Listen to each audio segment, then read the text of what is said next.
Cerita dimulai menampilkan seorang wanita yang mengendarai mobil putihnya di suatu tempat di daerah pegunungan. Mobil yang ia kendarai berusaha menyalip sebuah truk yang berjalan sangat lambat. Ketika sedang menyalip, mobil dari arah berlawanan menabraknya dan membuat ia tergelincir ke tengah jalan. Tiba-tiba, truk yang ia salip tersebut menabraknya. Di lain tempat, kita akan dibawa pada keluarga yang sangat harmonis namun memiliki keterbatasan dalam hal keuangan. Seorang kepala keluarga tersebut bernama John Quincy dan istrinya bernama Dennis. Pagi hari saat sedang bersama istrinya, tiba-tiba John berlari keluar dan mendapati mobilnya diderek oleh petugas karena ia mempunyai tunggakan pada bank. What the hell are you doing? What's it look like? Wait a minute, that's my car. That's not what the bank Come said. on, that's my car. Saat sedang sarapan, perselisihan antara John dan istrinya terjadi akibat kejadian mobil yang diderek tadi. Ternyata, mobil itu merupakan mobil sang istri yang dijadikan John sebagai jaminan pada bank. Kemudian ia berjanji pada Dennis akan mencari kerja sampingan demi menutupi keuangan mereka. Mikey! John dan Dennis mempunyai seorang anak laki-laki bernama Mike. Mike merupakan seorang anak periang yang kehadirannya menjadikan keluarga ini dapat bertahan dalam masalah apapun yang terjadi. Dalam perjalanan ke tempat kerja, mereka berbincang dalam mobil dan menunjukkan kehangatan sebagai keluarga yang sekilas tanpa masalah sedikit pun. Sesampainya di sekolah, Mike segera pergi dan John mengucapkan selamat tinggal padanya. Mike tak suka jika ayahnya bilang selamat tinggal. Ia lebih menyukai ayahnya bilang sampai jumpa kembali. Bye, Mike. Not goodbye. I hate goodbye. All right, see you later. Selain seorang ayah, John juga merupakan buruh pabrik yang mempunyai teman dekat bernama Jimmy Palumbo. Setelah selesai di pabrik, John berbicara dengan Palumbo tentang rencananya mencari kerja sampingan dan meminta Palumbo untuk menemaninya. Sesampainya di tempat lain, Palumbo melihat banyak orang di sana yang melamar pekerjaan itu. Ia pun pesimis dengan usaha John dan mengatakan bahwa John tak mungkin mendapatkan pekerjaan itu. Tanpa diduga, ternyata John lah yang diterima bekerja di sana karena ia mempunyai pengalaman selama 15 tahun mengoperasikan alat berat. The game starts in 15 minutes. I'm going to be late. Esok harinya, Mike menjalani pertandingan baseball dengan dihadiri John, Dennis, Palumbo, dan Gina. Sebagai orang tua, tentu saja mereka sangat mendukung kegiatan positif yang diikuti anaknya itu. Singkat cerita, tibalah giliran Mike untuk memukul bola. Setelah beberapa kali percobaan, akhirnya Mike dapat memukul bola itu dan ia pun segera berlari menuju base lain. Ketika sedang berlari, terlihat ia memegangi dadanya dan tiba-tiba Mike pun tersungkur.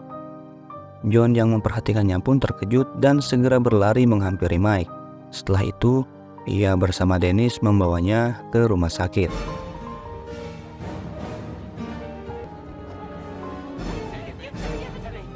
Setibanya di rumah sakit, John diarahkan oleh seorang petugas menuju ke ruangan lain untuk memeriksa Mike oleh dokter yang sedang berjaga.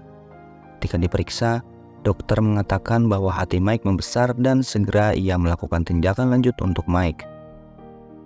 Sedang panik-paniknya, John dan Dennis diminta keluar dari sana dan mengurus administrasi untuk penanganan selanjutnya.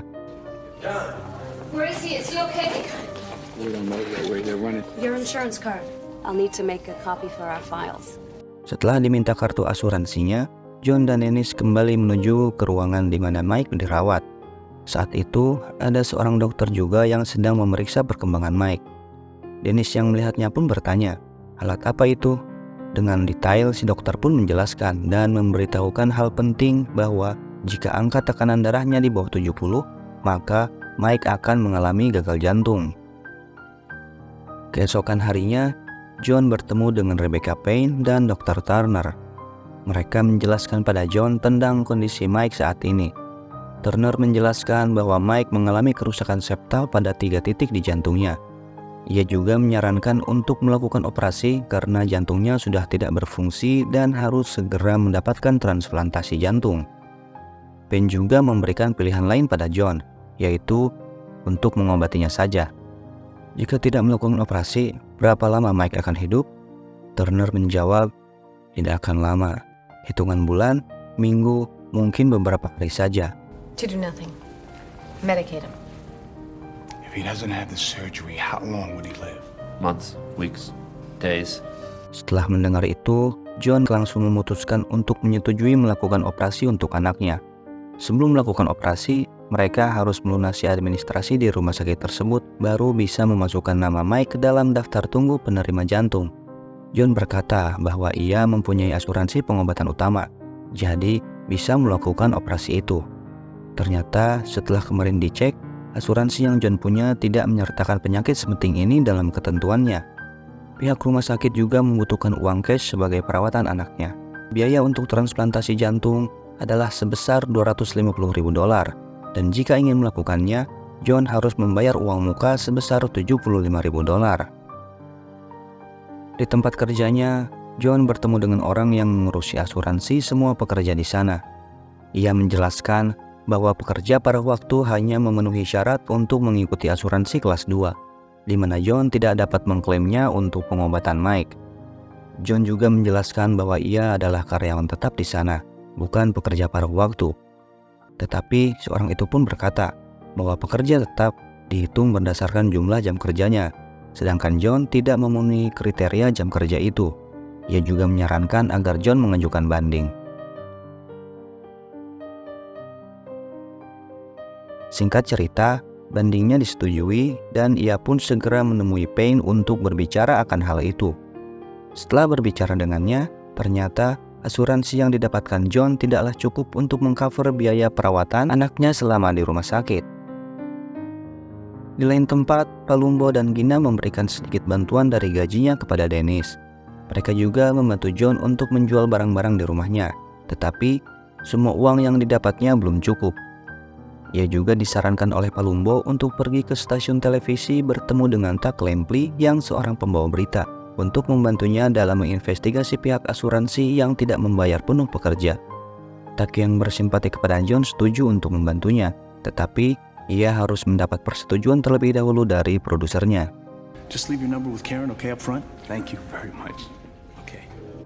Saat sedang menjual mobilnya, John mendapat telepon dari Dennis yang berada di rumah sakit bahwa Mike akan dipulangkan karena biaya yang mereka beri pada pihak rumah sakit belum cukup untuk menutupi biaya perawatannya. Dengan keras, Dennis juga berkata padanya bahwa ia harus melakukan sesuatu atau Mike akan mati. Now you need to do something. Do you hear me?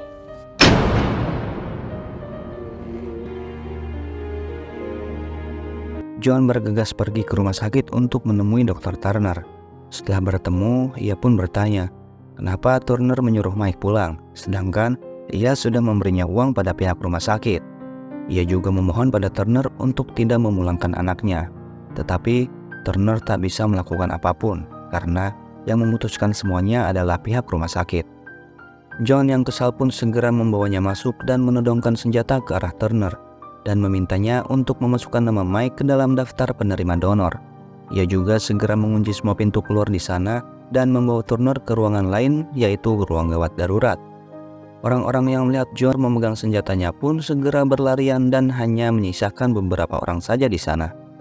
John meminta semua orang di sana untuk tetap duduk, namun seorang di pojokan bernama Lester terlihat masih berdiri dan tidak mengikuti arahannya. Ternyata ia terluka parah di tangannya. John pun segera meminta Dr. Turner untuk mengobatinya, tetapi tak langsung ditanggapi. John kembali berbicara pada Turner, apakah orang itu juga harus punya asuransi dulu agar ia dapat diobati? Mendengar hal itu, seorang petugas bernama Freddy berbicara dan akan mengobatinya. What's the matter, doctor? You want to see his insurance card first? I'll do it. Okay, you do it. John meminta security bernama Max untuk ikut dengannya ke arah lift, untuk mematikan akses agar tak ada yang bisa menggunakannya. Ia juga kemudian menghancurkan CCTV dekat dengan lift itu, sehingga petugas lain yang berjaga di ruang CCTV itu pun segera menghubungi pihak kepolisian. Di dalam sana terlihat sangat kacau, karena para pasien yang membutuhkan pertolongan belum semua diberi tindakan. Saat menenangkan semua pasien yang ia sandra, terdengar suara ambulan membawa seseorang dengan luka tembak yang sangat parah. Setelah dibiarkan masuk, John meminta Dr. Turner untuk mengoperasinya. Awalnya, ia menolak dengan alasan bukan bidangnya. Setelah dipaksa, ia pun segera memberi tindakan pada pasien tersebut. Oh, no, I can't handle this. This is a gut shot. I'm a cardiac surgeon. I'm not an emergency room physician. Do it.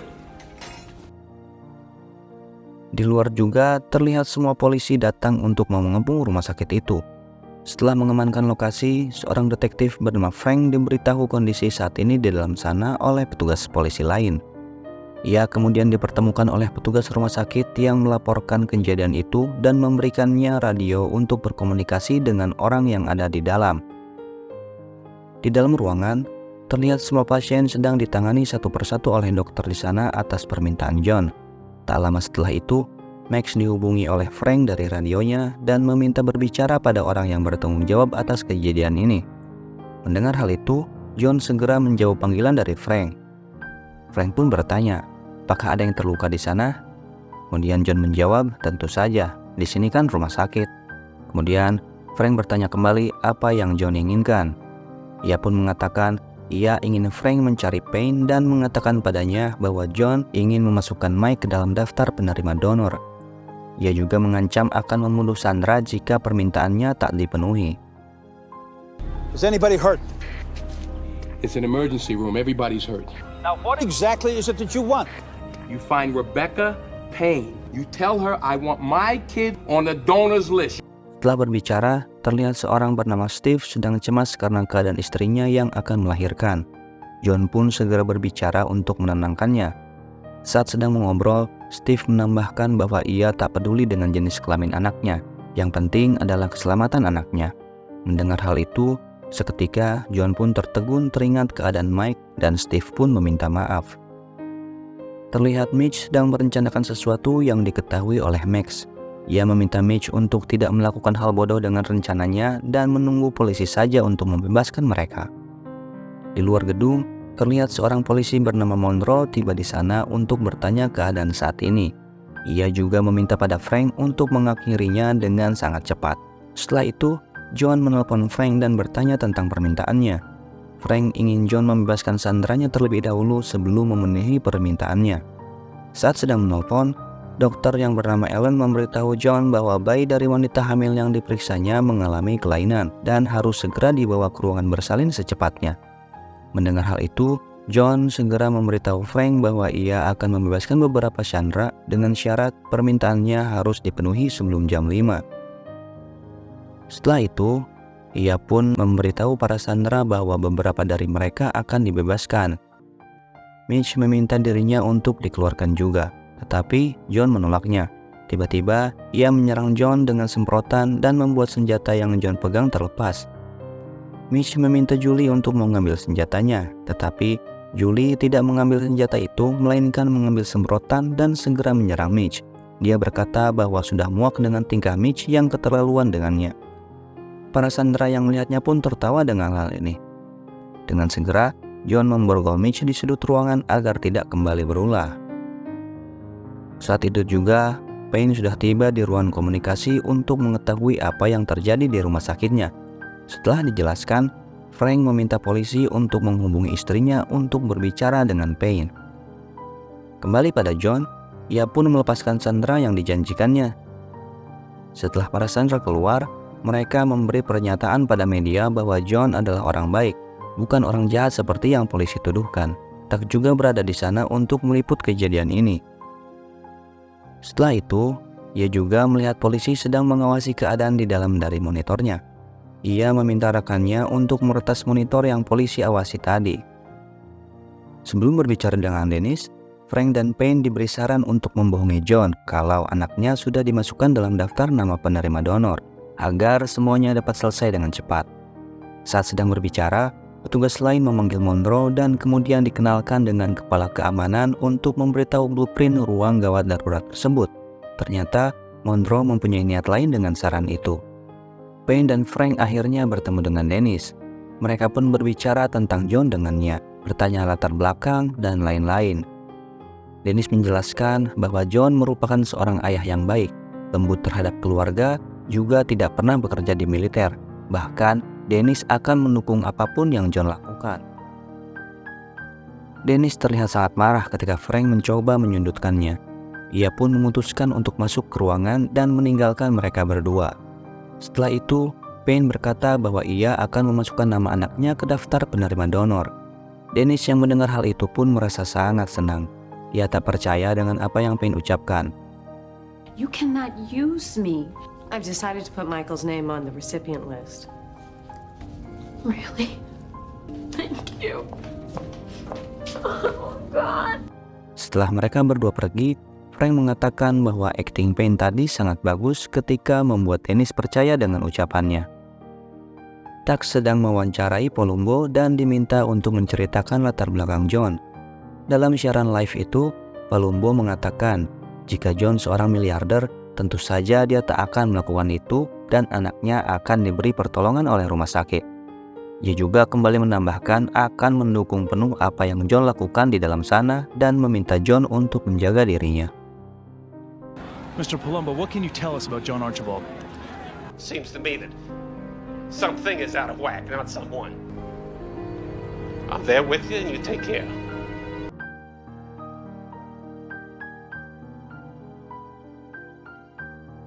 Frank yang sudah kembali ke ruangan komunikasi bertanya pada polisi di sana, di mana semua orang. Setelah dijelaskan, Frank segera menuju tempat di mana Monroe berada. Perselisihan pun terjadi di antara mereka. Frank mengatakan bahwa menerobos masuk ke sana bukanlah ide yang bagus. Setelah percakapan itu, Frank pun mengetahui bahwa Dennis yang dimintanya untuk berbicara ternyata akan dijadikan umpan untuk melumpuhkan John. Saat itu juga, mereka mulai mengirimkan satu orang untuk menyelinap masuk ke dalam sana melalui ventilasi udara. Di lain waktu, rekan Tuck tadi sudah berhasil meretas video yang polisi lihat. Tuck yang mengetahui hal itu segera membuat siaran eksklusif dengan video yang mereka dapatkan. Saat sedang berbicara dengan Dennis, Payne terlihat meneteskan air matanya karena percakapan mereka. Seorang petugas di sana juga sudah berada di posisi untuk melumpuhkan John. Saat para sandera mendengar percakapan John dan istrinya, Lester yang melihat ke arah TV pun menyadari bahwa percakapan mereka ternyata disiarkan langsung oleh TV dan meminta John untuk melihatnya. Saat itu juga, John melihat ke arah TV dan menyadari bahwa ada seorang petugas yang mengintainya. Petugas itu pun segera menembak John dan melumpuhkannya. Para polisi menganggap bahwa John sudah benar-benar dilumpuhkan. Ketika itu juga, seorang penembak tadi terjatuh dari ventilasi dan segera dihampiri oleh John yang ternyata belum tewas dan segera menghajarnya habis-habisan. Saat itu juga, Payne segera menghubungi rumah sakit dan mengirimkan sebuah fax ke sana. Kembali pada John, ia pun keluar dengan membawa seorang petugas yang menembaknya tadi. Semua orang di luar yang menyaksikannya pun bersorak kegirangan melihat hal itu. John kemudian berbicara pada Frank. Kenapa Frank tak menghubunginya lagi dan malah ingin membunuh dirinya. Padahal ia sudah melepaskan Sandra sesuai janjinya. Frank pun berkelit dan kemudian mengatakan bahwa ini akan menjadi akhir yang buruk untuknya. John juga menegaskan kembali bahwa ia hanya ingin anaknya ditolong. Hanya itu dan tak ada yang lain. John juga tak peduli jika ia harus mati sekalipun. Ia juga kembali menambahkan jika ingin semua Sandra ini bebas, maka Frank harus membawa Mike padanya. Setelah mendengar itu, Monroe yang berada di sana dan mendengarnya langsung juga segera meminta Frank untuk memenuhi permintaannya karena John telah menjanjikan semuanya akan selesai jika anaknya berada di sana untuk ditolong. Setelah Frank menyetujuinya, Mike segera dibawa oleh petugas ke ruang gawat darurat dan bertemu dengan John.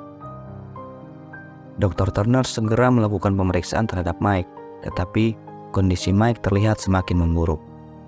Turner juga menjelaskan semua itu pada John. Ia mengatakan bahwa tanpa jantung baru, Mike tidak akan bisa selamat. Mendengar penjelasan itu, John yang sudah putus asa pun ingin mendonorkan jantungnya saja untuk Mike. Para sandera yang mendengarnya terlihat terkejut dengan itu. Take mine. What? You heard me. Take my heart. John terus meyakinkan Turner untuk melakukannya. Para sandera juga mengingatkan John bahwa memang keputusannya sangat berani, tapi ia juga harus memikirkan istrinya. Dan apakah Mike ingin melakukan itu jika ia tahu dengan keputusannya? John kembali menegaskan bahwa ini adalah tugas seorang ayah untuk melindungi anaknya, dan istrinya pun pasti akan melakukan hal yang sama jika berada dalam posisinya. Ia juga berkata jika Turner tidak melakukannya, maka ia akan bunuh diri. Mendengar hal itu, Turner pun menyetujuinya dan memerintahkan petugas di sana untuk mempersiapkan ruang operasi. Di lain tempat, helikopter yang membawa jasad wanita kecelakaan pun tiba di rumah sakit. Ketika seorang dokter sedang berbicara, ia mendapatkan fax dari Payne yang isinya adalah Mike sebagai prioritas utama penerima donor. Mengetahui hal itu, ia pun segera berlari menuju ruang gawat darurat. Kembali pada John yang sedang memandangi anaknya, ia berkata padanya bahwa mereka sudah menemukan jantung yang Mike butuhkan. John juga mengatakan pada Mike jika sudah sembuh, ia harus menjaga ibunya, menuruti apa perkataannya, melakukan hal baik, tidak melanggar hukum, dan tidak melakukan hal bodoh seperti apa yang John lakukan. Archibald, we have some very good news for you. Dennis yang mengetahui bahwa jantungnya sudah tiba di sana segera menghubungi John dengan radio, tetapi John malah mematikan radionya. Dennis pun segera berlari menuju ruang gawat darurat tersebut untuk bertemu dengan John. Setelah itu, para sandera pun dibebaskan. Terlihat juga di sana John menyerahkan diri dengan memegang senjatanya dan berlutut, diikuti oleh para polisi yang segera menangkapnya. Melihat hal itu, Frank segera menghampiri mobil yang membawa John. Ternyata yang mereka tangkap bukanlah dirinya, melainkan Lester yang menyamar. Di dalam ruangan, para dokter segera melakukan operasi pemindahan jantung untuk Mike. Frank juga sudah tiba di sana, memberikan John borgol untuk ia pakai sendiri jika operasinya sudah selesai. Waktu demi waktu berlalu, para dokter di sana pun terlihat telah berhasil mengoperasi Mike yang ditandai dengan jantungnya sudah berdetak normal kembali. Setelah kejadian itu, kisah John menjadi perbincangan hangat di kalangan media. Mereka memuji usaha John dengan tindakannya dan menyalahkan sistem dari perusahaan asuransi yang tidak melakukan perlindungan terhadap anggotanya. Dalam persidangan juga, para juri memutuskan bahwa John tidak bersalah atas usaha pembunuhan, aksi tindakan bersenjata, tetapi John didakwa atas penyanderaan dan dijatuhkan hukuman penjara oleh hakim. Setelah berpisah dengan Dennis dan Mike mengucapkan selamat tinggal pada ayahnya. John berkata, bukan selamat tinggal, tapi sampai jumpa kembali. Hey, Dad. Goodbye. It's not goodbye, son. See you later. Dan film pun tamat.